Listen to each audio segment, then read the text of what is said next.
ဘာလို့ဟဲ့လာလိုက်တော့တရှိရဲ့ညာကြီးချင်းတို့ဘာလာလောက်တာတော့ချင်းတွေ့ရလေဟဲ့တရှိရလေလူကြီးတိကိုဒုက္ခပဲ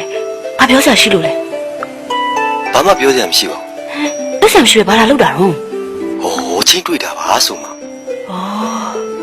ဒုက္ခပဲပြောစရာမရှိတယ်ပြန်တော့လေ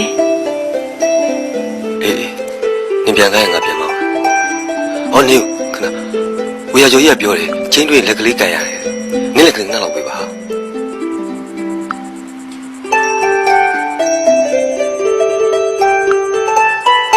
ငါတော့မယ်နော်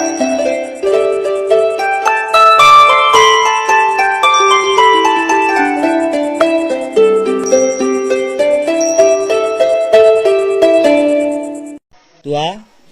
သူတော့အာယူအိုက်ကန်I long I could I let I chew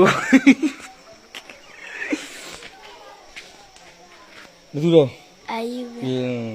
ကဲစပင်ညှက်တော့မယ်နော်လို့ပြောဆရာလက်စွမ်းပြတော့မယ်လို့ပြောဆရာကောက်တယ်လားကြားလားကြားတယ်ဗျတယောက်စီလာမယ်ဟုတ်လားနော်အရင်ဆုံးအိုက်ကန်အရင်စမယ်စမယ်နော်โอเคလို့ဗျโอเคတော့ပါနေโอเคမင်းကိုလည်းလုံမှာ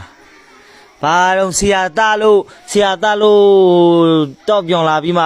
နောက်ဆုံးကျမှဆရာလက်ရအောင်မကြိုက်တယ်လို့ပါတယ်လို့နဲ့ဟိုနေ့ကလှုပ်ပေးမယ်ဆိုရင်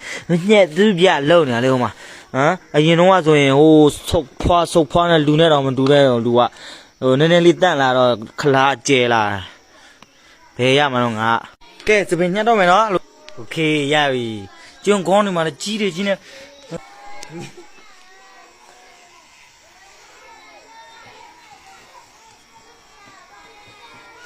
ခေါင်းလေးစီးပြီးတော့ခေါင်းမစော်တဲ့လူတွေမင်းတို့ခေါင်းစော်တယ်ယူရနေလားဒီဘက်လက်အညာဟာလို့ရလားမင်းယူရလားလို့မင်းငါလေး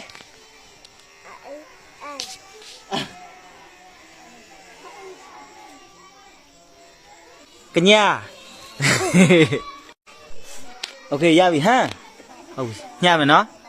โอเคပြီးပြီထအိုက်လက်ထညမယ်နော်ဟုတ်ပြီရပြီဟမ်ဘလူးတော့ကညာဟာဟုတ်ပြီညမယ်နော်ရပြီဟမ်